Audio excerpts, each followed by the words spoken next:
Kathryn Bigelow is back, and her latest thriller, A House of Dynamite, is already stirring up conversations, and not all of them are what you'd expect. The film, streaming now on Netflix, dives straight into a high-stakes scenario. A nuclear missile has been launched at the United States, and the story unfolds over a tense 18 minutes from 3 different perspectives. First, we're inside the White House Situation Room, watching the chaos and pressure mount. Next, the lens shifts to the United States Strategic Command, showing the military's response in real time. Finally, we follow the president himself, played by Idris Elba, as he faces a harrowing decision that could change the world forever. But here's the twist. The identity of the perpetrators is never revealed.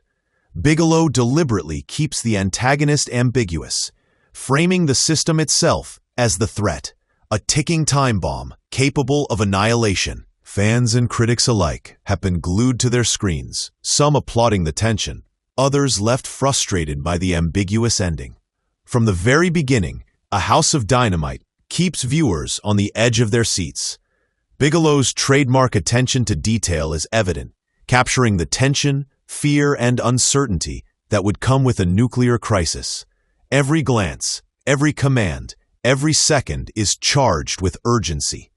Yet as gripping as the story is, the ending has sparked controversy. Idris Elba's president faces a gut-wrenching choice: allow the missile to hit Chicago to prevent a broader war, or retaliate and risk global escalation. Bigelow refuses to show the impact, leaving audiences in suspense. Her goal, she explains, was never to provide closure, but to provoke thought. "I want audiences to leave theaters thinking, okay, what do we do now?" she told Netflix's To Dumb. It's a conversation starter about global nuclear threats and the fragility of the systems that control them. But while some viewers appreciate the intellectual challenge, others feel left hanging, frustrated by what they see as an unresolved narrative. The reaction on social media has been immediate and, in many cases, heated. Many viewers took to X and Reddit to vent their frustration over the ending. "Nobody wants to hear the same story 3 times and have it end without an end," one person wrote, expressing a sentiment shared by countless others. Others went further, describing the conclusion as one of the worst movie endings they've ever seen. Fans debated whether the repetition of perspectives added depth or simply dragged the film down, with some arguing that the thriller lost momentum after the first segment. On Reddit's r/movies, discussions have been lively, with threads filled with fans analyzing, criticizing, and defending Bigelow's choices. While some viewers appreciated the deliberate ambiguity, seeing it as a reflection of real-world nuclear uncertainties, others felt cheated, longing for a definitive answer. The divide between critical acclaim and audience frustration makes A House of Dynamite one of the most talked about Netflix releases in recent memory. Part of what makes A House of Dynamite so polarizing is its unique structure. Bigelow chooses to retell the same 18 minutes 3 times, each from a different perspective: the White House Situation Room, the United States Strategic Command, and finally, the president himself. For some viewers, this repetition builds suspense, heightening the tension and allowing audiences to see how different decision-makers experience the same crisis. For others, it feels tedious, as if the story is being replayed without significant new insight. Bigelow herself has explained that the repetition is intentional, emphasizing that the real antagonist is the nuclear system itself, a mechanism capable of ending the world on a hair trigger. By not focusing on a villain or clear perpetrator, she forces viewers to confront the unsettling reality that the threat is systemic and ongoing. It's a bold choice, but one that leaves many divided on whether the film succeeds as a thriller or frustrates as an unresolved puzzle.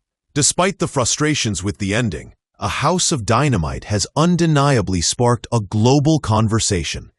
social media is buzzing with debates about how the president should have acted, whether the missile should have been allowed to strike, and what the film says about the fragility of nuclear deterrence.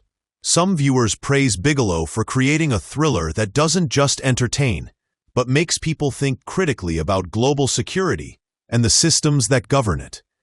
Others express exasperation, wishing for more closure and less ambiguity. The discussions stretch from casual movie watchers to serious policy enthusiasts, showing that the film resonates on multiple levels. It challenges audiences to reflect on moral dilemmas and the human element within high-stakes decision-making. Whether you loved or hated the ending, it's clear that Bigelow's film is leaving a mark, forcing viewers to grapple with questions about ethics, responsibility, and the precarious balance of global safety. Interestingly, while audiences are split, critics have generally praised A House of Dynamite. On Rotten Tomatoes, the film holds a solid 79% critic score, reflecting appreciation for Bigelow's direction, Idris Elba's performance, and the intense, meticulously crafted suspense. Jeffrey McNabb of The Independent even described it as the most entertaining movie about mass destruction since Dr. Strangelove, praising Bigelow's ability to combine intelligence, adrenaline, and drama. For Bigelow, this is another demonstration of her mastery over tense, high-stakes storytelling. 17 years ago, she became the first woman to win an Oscar for Best Director with The Hurt Locker. With A House of Dynamite, she proved she still knows how to command attention and provoke thought, blending political thriller with social commentary, leaving audiences simultaneously thrilled, unsettled, and reflective. Beyond the immediate reactions, A House of Dynamite resonates because it mirrors real-world anxieties. In a world where nuclear weapons exist and decision-making can happen in split seconds, Bigelow's film forces viewers to confront uncomfortable questions about power, responsibility, and the systems we rely on for safety. By keeping the ending ambiguous, she emphasizes that there are no easy answers. The danger isn't a villain in a movie. It's the very mechanism that can unleash catastrophe. This thematic depth has made the film a talking point, not just for movie buffs, but for those interested in geopolitics and social responsibility. Even if some viewers walk away frustrated, the film succeeds in provoking discussion, reflection, and debate, a hallmark of impactful cinema. In doing so, it cements Bigelow's reputation as a director unafraid to challenge audiences and confront urgent global issues. In the end, A House of Dynamite is more than just a political thriller.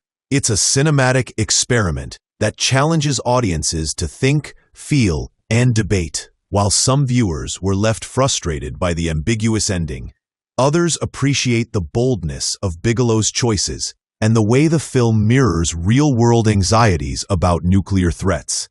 Idris Elba delivers a compelling performance as the president, navigating impossible decisions with tension and humanity. With mixed audience reactions but strong critical reception, the film sparks conversation about ethics, power, and responsibility in unprecedented circumstances. For Kathryn Bigelow, this latest effort reinforces her legacy as a director willing to tackle high-stakes, thought-provoking stories that push boundaries, entertain, and leave audiences questioning the world around them long after the credits roll.